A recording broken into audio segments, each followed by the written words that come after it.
আমরা আমাদের জায়গা থেকে স্পষ্ট করে অন্তর্বর্তীকালীন সরকারকে একটি কথা বলি, আপনারা আজকে অন্তর্বর্তীকালীন সরকারের প্রধান উপদেষ্টা কিংবা উপদেষ্টা হয়েছেন হাজার হাজার জীবনের রক্তের উপরে। আমার অর্ধলক্ষ ভাই বোন রক্ত দিয়েছে, হাসপাতাল এখনো কাতরাচ্ছে, রক্তের দাগ এখনো শুকায় নাই, ওই যে সেলাইগুলো সেগুলো এখনো শুকায় নাই। আপনারা যদি এখন ওই গুরুত্বপূর্ণ জায়গাগুলোতে বসে এই সুশীলতা দেখান, সেটা দেখতে আমরা প্রস্তুত নই। যাদের বিরুদ্ধে এই প্রত্যক্ষ প্রমাণগুলো রয়েছে, ডকুমেন্টগুলো রয়েছে, তাদের বিরুদ্ধে অবশ্যই এই ব্যবস্থাটি নিতে হবে। যারা প্রত্যক্ষ এবং পরোক্ষভাবে ওই সরকারকে, ফ্যাসিস্ট আওয়ামী লীগকে সহযোগিতা করেছে, তাদের বিরুদ্ধে যে ব্যবস্থা নেয়ার, সেই ব্যবস্থা এই অন্তর্বর্তীকালীন সরকারকে তাদের সময়ে শেষ করতে হবে।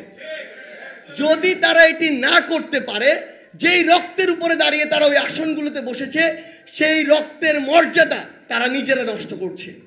পাকিস্তানিরা ওই সময়ে একটা প্রান্তকে শোষণ করার জন্য তাদের মতো করে আইন করেছে, সে আইন দিয়ে 2024 সালে আজকে আমি কেন চলবো? এখন স্পষ্ট কথা, শুধুমাত্র সশস্ত্র বাহিনীতে নয়, বাংলাদেশের প্রত্যেকটি জায়গায় যে কালো হাতগুলোর কারণে, ফ্যাসিস্ট তৈরি করার কারণে, এই যে সংবিধান থেকে শুরু করে এই ফ্যাসিস্টের কালো হাতগুলো প্রত্যেকটি জায়গায় যে আইনগুলো করে রেখেছিল, সে আইনগুলো সমূলে উৎপাটন করতে হবে এবং করার জন্য উপযুক্ত সময় এটাই।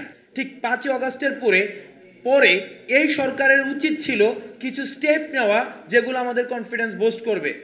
সেটির মধ্যে গুরুত্বপূর্ণ ছিল বিচার নিশ্চিত করা। আমরা এই সরকার হয়তো ভুলে গিয়েছে এই সরকার হচ্ছে একটি বিপ্লবী সরকার। আমরা তাদের পদক্ষেপের মধ্যে আমরা এখনো পর্যন্ত এই জিনিসটা বুঝতেই পারি না, বা এই সরকারই হয়তো বুঝতে পারে না তারা একটি বিপ্লবী সরকার। তাদেরকে বুঝতে হবে, এই সরকারে যারা রয়েছে তাদেরকে অনুধাবন করতে হবে।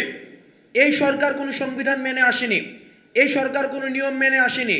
সুতরাং এই ফ্যাসিবাদ ব্যবস্থা বিলোপ করার জন্য সংবিধানের দোহাই দিয়ে, কোনো নিয়মের দোহাই দিয়ে আবার যদি সেটাকে প্রলং করার চেষ্টা করে, তাহলে সেটা পুরো জাতিকে আবার হতাশ করবে।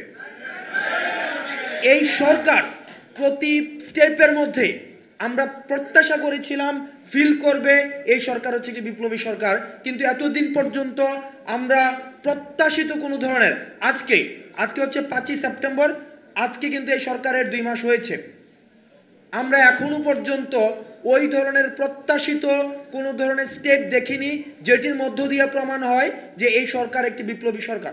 যেই সংবিধান আমাদেরকে একটা ফ্যাসিস্ট ব্যবস্থা কাঠামোকে আমাদেরকে উপহার দিয়েছে, এই সংবিধানকে বিদ্যমান রেখে আমরা আশা করতে পারি না যে আমাদের বিডিআর বিদ্রোহ থেকে শুরু করে এই সরকারের আমলে যত অপশাসন হয়েছে সেই অপশাসনগুলোর বিচার আমরা নিশ্চিত করতে পারবো।